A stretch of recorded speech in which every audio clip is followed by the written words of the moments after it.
Tumsifu Yesu Kristo. Naitwa Geoffrey Reyunga, mwakilishi wa Radio Maria Tanzania, Jimbo Kuu Katoliki Dodoma, kwa niaba ya Eric Festoriwa ambaye amesimama nyuma ya kamera. Swali, ulishawahi kujiuliza katekesi ni nini na katekista ni nani? Na huyo katekista anapatikana kwa njia gani? Fatana nami ambapo siku ya leo mguu wangu umetua katika Chuo Kikuu cha Dodoma, ambamo ndani yake kinapatikana chuo cha katekesi cha Mtakatifu Francisco Xaveri, ambacho kimeanzishwa na wamisionari wa shirika la damu azizi ya Bwana wetu Yesu Kristo, ili kufahamu mengi zaidi juu ya maana ya katekesi, maana ya katekista, na kufahamu zaidi juu ya chuo hiki cha katekesi cha Mtakatifu Francisco Xaveri. Msikilizaji na mtazamaji wa Radio Maria Tanzania, sauti ya Kikristo nyumbani mwako.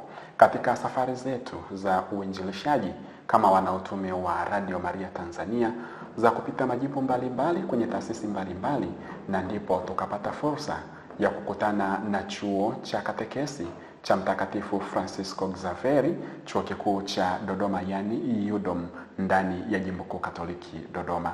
Tukaguswa na tukataka kufahamu mengi zaidi juu ya chuo hiki cha katekesi kinachopatikana ndani ya chuo kikuu cha Dodoma.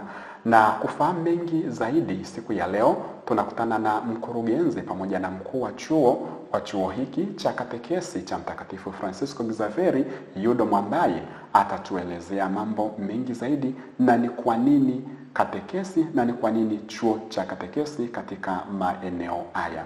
Na sasa moja kwa moja tugeukie kwa mkuu wa chuo na mkurugenzi, naye si mwingine ni Padre Wenceslaus Bamugasheki, ambaye pia ni misionari wa shirika la damu azizi ya Bwana wetu Yesu Kristo kwa hapa Tanzania. Padre, tumsifu Yesu Kristo. Milele amina. Pengine naweza nikawa nimekosea kutambulisha jina lako, lakini kwa undani zaidi, karibu msikilizaji na mtazamaji apate kukufahamu zaidi, na kisha tutaendelea na mjadala wetu wa chuo cha katekesi. Asante sana mtangazaji, kwa hakika umesema jina langu vizuri. Naitwa Padre Wenceslaus Bamugasheki, misionari wa Mtakatifu ya Yesu, mkurugenzi na mkuu wa chuo cha katekesi cha Mtakatifu Francisco Xaveri UDOM. Chuo hiki ni chuo katika chuo kikuu cha UDOM. Chuo hiki cha katekesi cha Mtakatifu Francisco Xaveri UDOM kilisajiliwa rasmi mwezi wa 8 mwaka 2022. Na hili litokana na baada ya vijana wengi wa chuo kikuu kuwa na hamu sana ya kutaka kulielewa neno la Mungu, hususan mafundisho ya kanisa na maadili, na hivyo kuwapelekea wamisionari wa Mtakatifu ya Yesu kuona hili ni jambo ambalo si la kubeza, kwa sababu ukiangalia siku hizi vijana wengi si wote wanapenda dini, si wote wanapenda kumfahamu Mwenyezi Mungu. Lakini hawa vijana wa chuo cha Dodoma wakaonesha, hawa Katoliki kuonesha kuwa na hamu kubwa ya kutaka kufahamu vizuri sana kuhusu ibada yao. Ndipo kikaanzishwa hiki chuo, na kwa ajili sasa sio kwa kuwafundisha mambo ya kawaida, bali kuwatayarisha wao wawe ni waenezaji wa neno la Mungu kwa njia ya kufundisha, yaani kuwa makatekista. Na kabla hatujaenda mbali, Padre, walau msikilizaji na mtazamaji wetu apate kufahamu maana ya katekesi, na kisha apate maana ya katekista. Karibu. Katekesi ni si neno la Kiswahili, ni neno linalotokana na neno la Kigiriki ambalo linamaanisha kutoa mwangwi, kufundisha, kateken. Na hivyo tangu zamani watu walitumwa kufundisha, na kufundisha kwa maneno na kwa sauti. Hivyo wanafundisha nini? Wanafundishwa yale aliyoyafundisha Bwana wetu Yesu Kristo. Na ndio maana hata chuo chetu kina moto usemao fundisheni kuyashika yote niliyoamuru ninyi, ambalo tulikuta Mathayo sura 28 aya ya 20. Kufundisha huko kuna vipengele mbalimbali, na ndio maana huyu anayefundisha anafundisha neno la Mungu na anafundisha katekisimu. Basi yule akawa ndiye katekista. Lakini sio hivyo. Katekesi ni kutoa maana sahihi ya mafundisho ya kanisa. Ni kumwandaa mtu kuishi imani yake vizuri na kuielezea kwa wengine. Ndo maana ya kijumla hivyo ya katekesi. Sasa tukitoka hapo ndipo tunaona huwezi kufundisha kile ambacho hujaandaliwa. Ndio. Basi kanisa tangu mwanzo limeandaa watu. Ndio. Bwana wetu Yesu Kristo alianza na mitume 12 akiwafundisha na kuwaelezea yote watakayo yafundisha. Baada ya mitume wakaja wafuasi wao ambao nao waliendeleza kazi hiyo. Kwa hiyo kanisa ni kanisa la kikatekesi. Kanisa linafundisha kutoka kwa Bwana wetu Yesu Kristo, linaongozwa na maaskofu ambao sasa ndio makatekista wakuu. Wakitoka makatekista wakuu ambao ni maaskofu, wanafundisha watu wengine, mapadre, watawa na walei mbalimbali. Ndio. Katika hilo ndo tunaona lazima twende tukatangaze neno la Mungu. Basi ikawepo huduma katika kanisa ambayo ni huduma inayotolewa na walei wenyewe ambao ni makatekista. Sasa hawa lazima wajifunze katika masuala yote ya imani, maadili, na hasa kulifahamu vizuri neno la Mungu na kuliishi. Makatekista huandaliwa katika vyuo mbalimbali katika jadi yetu hivi tunavyoiona. Vyuo hivi vinaitwa vyuo vya katekesi. Na mara nyingi, kwa mfano tukiangalia hapa Tanzania, vyuo hivi vimeanzishwa au na jimbo au na mashirika ya kitawa, na vimekuwa vikifanya kazi vizuri, lakini havikuwa vyuo vinavyoenda kwa vijana hasa wa chuo kikuu. Mara nyingi makatekista walikuwa ni wanaoandaliwa katika ngazi ya kawaida ya kijimbo, na elimu yao ilikuwa inakwenda darasa la 7 labda mpaka kidato cha 4. Ndio. Lakini kwa kipindi hiki naweza kumshukuru Mwenyezi Mungu kwamba vijana wasomi wa chuo kikuu wanapenda nao kuitikia huo wito mtakatifu wa kufundisha ambao ni kuwa makatekista. Na pengine kanisa litarajie nini baada ya wasomi sasa kupata elimu ya katekesi? Ni kweli, kwa mfano hapa Tanzania kulikuwa na changamoto katika kutoa mafundisho ya dini, hasa katika shule za sekondari na katika vyuo vikuu na vyuo vya kati. Makatekista kwa sababu walioandaliwa wengi walikuwa ni elimu ya kawaida ya msingi, walikuwa wanajisikia kuwa na uoga fulani kwenda kuwakabili wasomi na kuwafundisha. Na hivi tunavyofundisha hawa vijana wa vyuo vikuu, hawa ni chachu sasa. Hawa wanakwenda kufundisha kuanzia ngazi ya juu mpaka ngazi ya chini. Ndiyo. Na hilo ndio lilikuwa lengo kuu, kwamba katika shule zetu kwa mfano za sekondari vipindi havifanyiki. Na ukienda mtu anaogopa atawakabilije wasomi hao. Ndiyo. Lakini kwenye vyuo vipindi vilikuwa havifanyiki. Sasa hawa wasomi wanaingia katika hatua hiyo ya kuweza kufundisha hivi vyuo vya sekondari, shule za sekondari na vyuo vikuu na vyuo vya kati. Kufundisha kwao kuanza kuzaa matunda hapa Tanzania. Ndiyo. Mwaka huu kwa mfano katika chuo chetu itakuwa ni kikundi cha 4 kumaliza. Ndiyo. Kwa takribani wa makatekista 130 walishahitimu hapa, ambapo tulianza na makatekista 37, baadaye makatekista 45, baadaye makatekista 46. Sasa mwaka huu makatekista takriban 70 wanategemea kumaliza. Na hivyo hawa watu wameweza kwenda katika sehemu mbalimbali za Tanzania, na huko wanafanya kazi ya kufundisha katika shule, ya kuongoza katika vigango, na kuondoa sasa ile ombwe na kuwafanya makatekista waonekane kama makatekista ni watu wa elimu ya chini.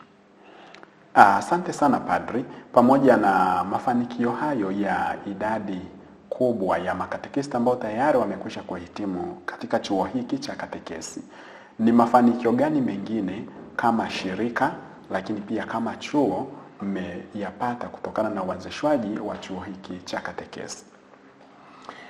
Kimsingi hapa tuongelee kanisa lote kwa ujumla, kwamba sisi kama wanashirika tulipoanzisha hiki chuo na tukaona elimu hii iwafai hawa vijana, tulikuwa na lengo la kusaidia Tanzania nzima. Ndiyo. Kwa sababu hawa vijana wanatoka mikoa yote ya Tanzania. Ndiyo. Wanatoka majimbo yote, na hivyo kama shirika mchango wetu ni kule kutumia karama zetu tulizonazo kuwafundisha wanafunzi ili waweze kwenda na wenyewe kuendeleza kazi hiyo ya uinjilishaji. Labda niseme kabla sijapata mafanikio hayo tuliyosema, hawa wanafunzi wanasoma masomo yapi, labda niseme hicho. Halafu tuone kwamba kinasaidia.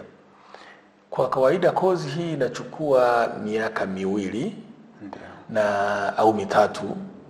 Lakini wanasoma masomo 11. Wanasoma somo la maadili ambayo ni teolojia ya maadili, mafundisho ya kanisa kuhusu jamii. Wanasoma Biblia. Wanasoma somo hilo la katekesi. Wanasoma saikolojia. Wanasoma maisha ya kiroho, mafundisho ya imani. Wanasoma historia ya kanisa. Wanasoma liturujia. Wanasoma methodolojia ili kuandaa kuwa walimu na kuweza kuandaa hivyo vipindi vizuri, lakini wanasoma na uchungaji. Kwa hiyo haya masomo yote wanayoyasoma yanakwenda moja kwa moja katika kulisaidia kanisa letu la Tanzania, na sisi tunaona fahari kwamba hii ndiyo kazi ambayo angalau tumeweza kuiweka kwa taifa letu la Tanzania. Vijana kati yao waliomaliza hapa, vijana 4 wameingia seminari kuu. Ndiyo. Kwa hiyo unaona kutokana na chachu hiyo vijana wamevutika wakaenda seminari kuu. Lakini wapo baadhi wanaofundisha katika shule za kanisa na seminari, wengine wanafundisha katika shule za serikali, wengine ni manesi wanafanya kazi huko lakini wanaendelea, madaktari hivyo hivyo. Kwa hiyo ni watu wote, sio walimu tu, bali kada zote zinazosoma hapa. Wanafunzi wa Katoliki wakipata hayo mafundisho yanasaidia kule. Jambo jingine, mtu akifanya kazi katika ofisi yake na hofu ya Mungu, tuna imani kwamba taifa zima litapata wafanyakazi walio wazuri, wasioweza kula rushwa na mambo mengine namna hiyo. Hiyo ni jambo ambalo sisi tumeona ni fahari, na tunamshukuru Mwenyezi Mungu kwa sababu ya vijana kupenda, lakini na mapadre hao wanaofundisha kuendelea kujitoa kwa ajili ya kutoa mchango wao kwa kanisa letu la Tanzania. Asante sana Padre. Tukibaki hapo kwenye mafanikio, tukiachilia mbali na hawa wanafunzi wa katekesi ambao wako ndani ya Chuo Kikuu cha Dodoma, je, kuna wanafunzi wengine wa katekesi ambao wanatoka nje ya chuo cha Dodoma wamekuja kupata mafundisho hayo ya katekesi? Ni kweli, baada ya wanafunzi wa chuo kikuu cha Dodoma kuonesha kwamba hata wanafanya mitihani yao vizuri, wanafaulu, na ikawepo haja kwa wanafunzi wanaotoka wa makatekista wanaofanya kazi katika mji wetu au jiji letu la Dodoma, hususan katika parokia zetu, wakataka nao kupata kuelewa vizuri na kujifunza. Kwa hiyo tangu mwaka juzi tulianza recruit nao wanakuja, wanasoma, na wakisoma kweli wanajikuta nao wanaongeza tena maarifa na kujiamini zaidi kwamba angalau wamefundishwa katika chuo cha Dodoma, lakini wamefundishwa na mapadre wabobezi ambao hao kitu walichofundishwa na kiamini. Kwa hiyo kazi za utume katika parokia na wenyewe umekuwa bora zaidi kutokana na kutoka katika chuo hiki na kufanya kazi kule kwao. Sasa padri, tunaomba utuambie ni vigezo gani ambavyo mimi au yule anayetutazama na kutusikiliza anatakiwa kuwa navyo ili aweze kujiunga na chuo hiki cha katekesi cha Mtakatifu Francisco Xaveri? Karibu. Asante sana mtangazaji. Kwanza kabisa huwa kuna vigezo vya jumla. Kwanza ni Mkatoliki aliyebatizwa na kupata sakramenti ya kipaimara, ambaye anashiriki vizuri imani yake. Huyo ndiye tunayemtafuta kumfundisha ili aweze na mwenyewe kuwafundisha wengine. Lakini kigezo cha pili, sisi tunabei sana mwanachuo chuo cha Dodoma ambaye anataka na mwenyewe kujiendeleza.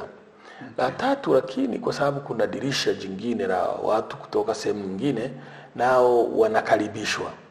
Isipokuwa chuo chetu si chuo cha kudumu kwa maana ya kulala, ni chuo cha kutwa.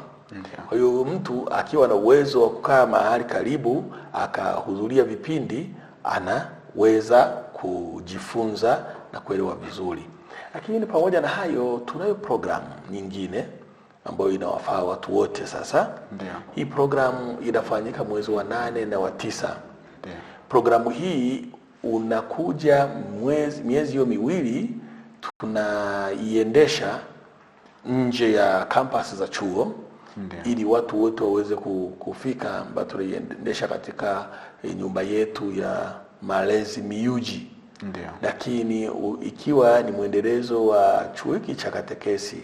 Kwa hiyo hapo walimu hawa kwa masomo haya tunayosoma, tunategemea sasa tukapate watu wengi kutoka Tanzania nzima. Na mwezi huu, mwezi wa 8 na wa 9, tutakuwa na programu hiyo kama tulivyofanya mwaka uliopita.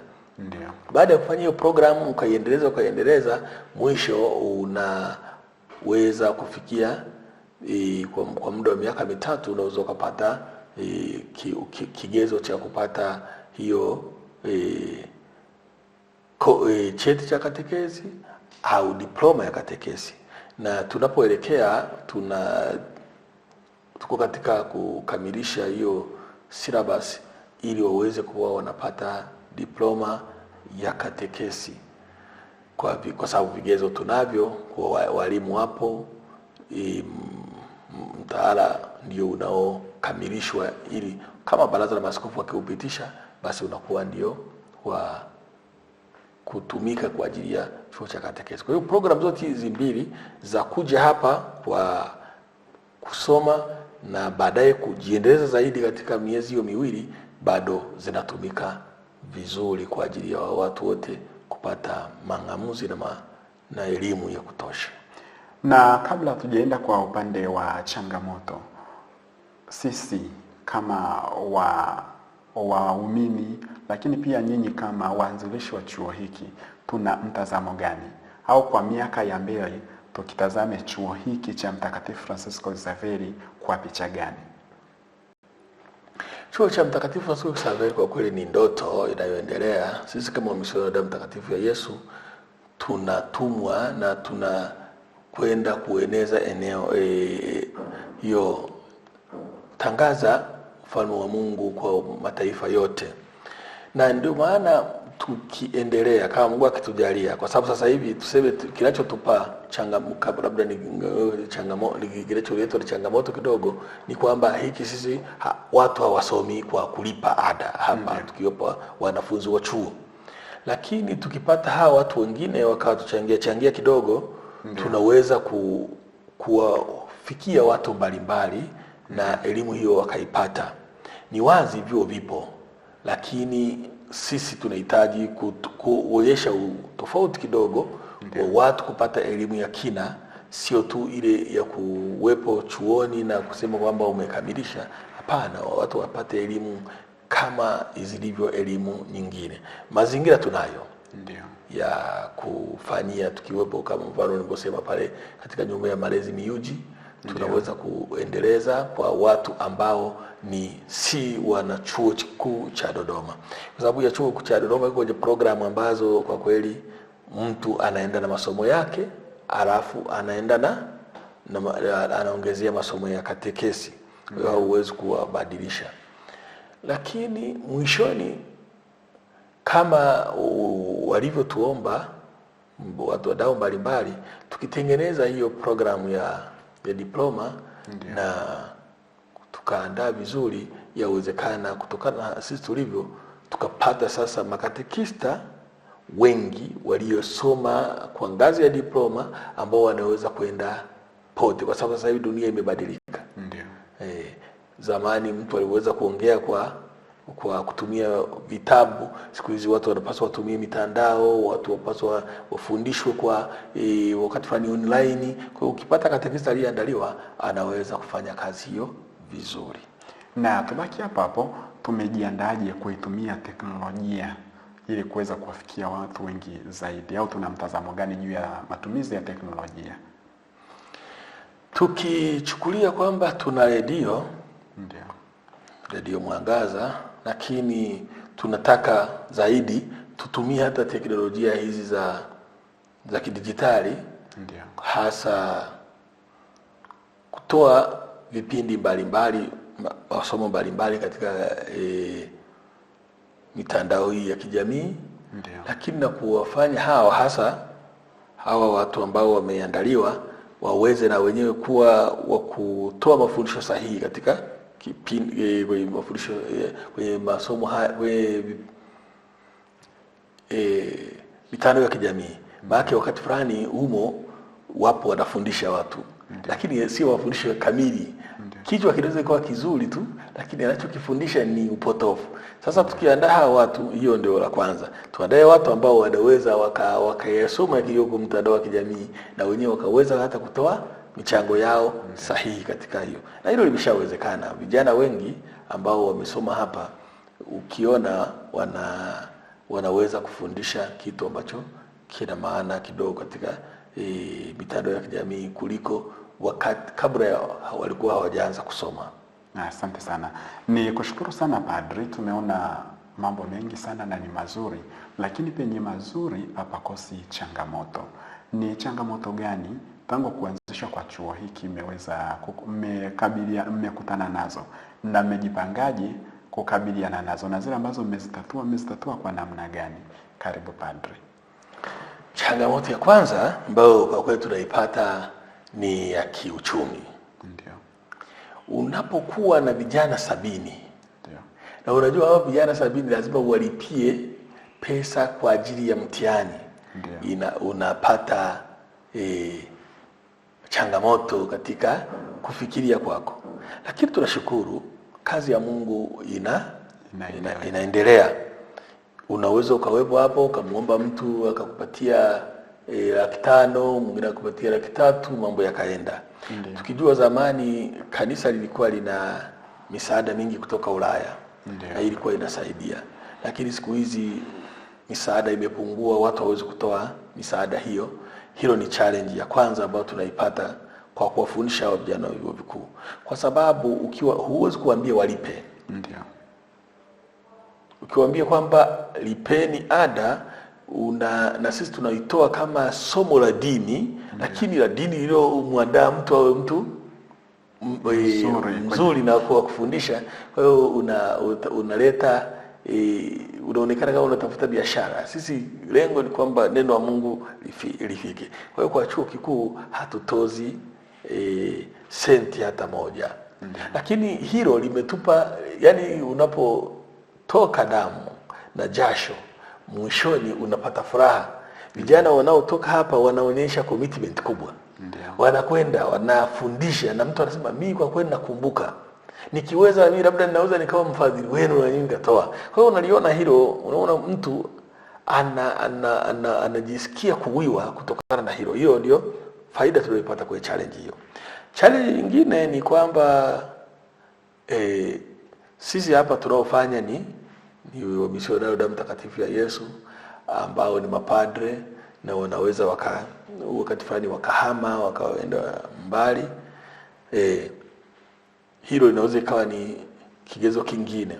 Kwa hiyo tunachotaka kutafuta staffing, tukitaka kuweka chuo nje ya mazingira haya, ni namna ya kuongezea hiyo staffing kwa watu wapo kutosha wa kwenda. Japokuwa sasa hivi mapadri wote ambao tunashiriki takriban mapadri 10 mpaka 11 wote wanakuja wanafundisha masomo haya ya katekesi kwa ngazi ya juu na kwa kujitolea. Sawa sawa. Ndio. Na Mwenyezi Mungu azidi kuwabariki sana. Na watu wanatoka maeneo mbalimbali wanasikia chuo kikuu cha Dodoma, afu ndani yake wanasikia chuo cha katekesi cha Mtakatifu Francisco Xaveri. Sasa ni nafasi kwako kutoa mwaliko kwa watazamaji na wasikilizaji ambao wanaguswa kujiunga na chuo hiki, lakini ni kwa namna gani wanaweza kufika chuo kikuu cha Dodoma? Kama kuna mawasiliano basi tuweze kuyatoa ili tuweze kupata wanafunzi wengi zaidi. Karibu Padre. Ndio. Nashukuru. Labda kabla sijamaliza, kuna kwenye programu zetu za kufundisha tuko hivi. Ndio. Hiyo nilitaka kulisahau nalo. Sisi unafundishwa kanisa darasani, lakini unapaswa ufanye na vitendo. Sasa kwa wanafunzi walioko hapa chuo kikuu cha Dodoma, wote wanawekwa katika vitendo vya kufundisha na kuandaa ibada na kuongoza wakati fulani ibada kama za njia ya msalaba na nyingine. Na chuo kikuu cha Dodoma kimebahatika kuwa na vyuo vingi vidogo vilivyoko ndani yake, tuseme kwa maana ya ndaki. Kwa hiyo kila ndaki inajitegemea. Kwa hiyo vijana wanapata muda wa kufanya mazoezi, ndaki ya elimu, ndaki ya sayansi za tiba, ndaki ya informatics, ndaki zingine zilizoko pale. Kwa watu wamekaa sehemu mbalimbali, na hizo zimejikuta ziko kama tunaviita vigango. Kwa hiyo kutokana nayo kikanisa, hao watu wanaweza kufanya kazi ile na vigango hivi vinafanya kama parokia nzima. Yaani kila kigango kimejitegemea kama parokia. Kwa vijana wanapata kuelewa vizuri. Hawasomi katika mambo ya nadharia peke yake. Lakini hao ndio wanaoandaa wakatekumeni, wanaofundisha watu wanaotaka kufunga ndoa, watu wanaoandaa vijana taka kupata komunio kwanza na kipaimara. Kwa hiyo wanafundisha vizuri, lakini wanafundisha shule za msingi na sekondari kwa ajili ya kupata uzoefu. Lakini wanapokuwa likizo ndefu, kwa kawaida tunawaandikia barua ya utambulisho. Anakwenda kwa paroko yeyote ndani ya Tanzania, anamuomba afanye mazoezi ya uchungaji pale. Kwa hiyo paroko yule akimpokea, anampa kazi. Baada ya kazi anaandika ripoti alichofanya, anairudisha kwetu. Kwa hiyo licha ya kwamba wako hapa katika mazingira haya, wanapata na uzoefu ndani ya Tanzania nzima. Na wakitoka huko tunafanya tathmini, kila mmoja analeta ripoti yake iliyoandikwa, lakini anawaelezea na wenzake amefanya nini na nini. Na kwa kweli inapendeza sana. Wengine wakifika kule wanakuambia mimi kwa kweli nilikwenda kwa ajili ya kuongoza ibada katika vigango, wengine wamefanya kazi za toa semina, mambo mbalimbali ya namna hiyo. Na hilo ni mojawapo. Lakini la pili, la tatu, wanapaswa kufanya kazi ya utafiti. Ndio. Kazi ya utafiti, wanaandika katika somo lolote. Mtu anaweza kuandika katika somo la liturujia, somo la katekesi, maadili na sehemu mbalimbali. Hiyo inamfanya aendeleze sasa moyo wa kuwa mtafiti na msomi katika vitabu vitakatifu na katika mafundisho ya kanisa. Na mwisho wanafanya mitihani ya kitaifa ya katekesi. Kwa hiyo ndio tunachompa huyo mtu. Na nashukuru hata wale ambao wametoka katika parokiani kule, ambao wamekuja kwa ajili ya kujiunga nao, wakifika nao wote wanafanana na wanafanya utafiti vizuri, na tunawatuma huko. Hata kama ulitoka parokiani wakati wa likizo ndefu ya kuanzia mwezi wa 8 mpaka 11 ambapo tunafungua chuo, tunakupa barua, unakuja na ulifanya nini ulipokuwa kule parokiani. Hilo ni jambo ambalo la msingi. Lakini kirudia kwenye swali lako, ni kwamba Chuo Kikuu cha Dodoma kiko kama kilomita 8 kutoka mjini. Ndio. Na sisi tukienda kwa kawaida ni parokia Mtakatifu Francisco Xaveri. Kwa hiyo hapa yupo paroko na yupo msaidizi. Mimi nikiwa paroko msaidizi, lakini nikiwa mkurugenzi wa chuo cha katekesi. Kwa hiyo unaweza kunipata mimi kwa namba zifuatazo. Ndio. 0767490351. Ndio. Ukinitafuta kwenye hiyo namba utanipata, na ukinipata kwenye namba hiyo nitakupa zaidi namna ya kujiunga, kwa sababu hayo tutakutumia fomu na fomu ya kujiunga, na kama unatoka nje utapaswa kuja na utambulisho wa paroko wako.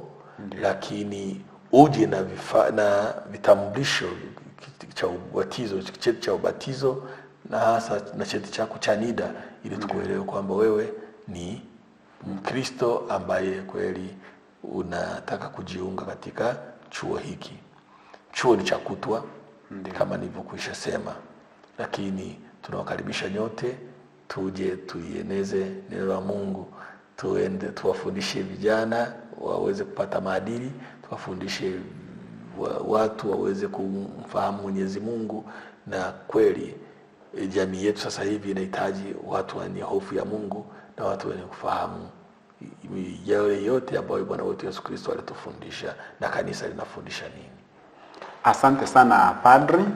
Mwenyezi Mungu akubariki na awabariki nyote katika kazi hii ya kueneza neno la Mungu, hasa kwa kuona umuhimu wa kuwa na walimu wengi wa kufundisha dini kwa maana ya makatekista. Asanteni sana kwa muda wako, na Mwenyezi Mungu akubariki katika utume wako. Amina, asante. Msikilizaji na mtazamaji wa Radio Maria Tanzania, sauti ya Kikristo nyumbani mwako, hii ndiyo tamati ya mazungumzo yetu, mimi na Padre Wenceslaus Bamugasheki, misionari wa shirika la damu azizi ya Bwana wetu Yesu Kristo, lakini pia ni paroko msaidizi wa parokia Mtakatifu Francisco Xaveri, na zaidi ni mkurugenzi na mkuu wa chuo cha katekesi cha Mtakatifu Francisco Xaveri ambacho kiko ndani ya Chuo Kikuu cha Dodoma. Na kushukuru sana, na nakusihi uendelee kuisikiliza Radio Maria Tanzania kupitia masafa mbalimbali hapa nchini, kwa maana ya bara na visiwani, lakini pia nakusihi na nakuomba uendelee kuifuatilia Radio Maria Tanzania kupitia mitandao yetu ya kijamii: Facebook, Instagram, YouTube, Twitter, X pamoja na TikTok na WhatsApp channel. Yote ni kwa jina la Radio Maria Tanzania. Huko kote utapata vitu vizuri, mafundisho mbalimbali, lakini na matukio mbalimbali kutoka majimbo yote Katoliki Tanzania. Jina langu ni Geoffrey Rayunga, mwakilishi wa Radio Maria Tanzania Jimbo Kuu Katoliki Dodoma, kwa niaba ya Erki Festo Riwa ambaye amesimama nyuma ya kamera, lakini sisi sote ni kwa niaba ya Eric Pasco Jr. ambaye ni msimamizi na mwandaaji wa vipindi vya namna hii. Asante sana na Mwenyezi Mungu akubariki.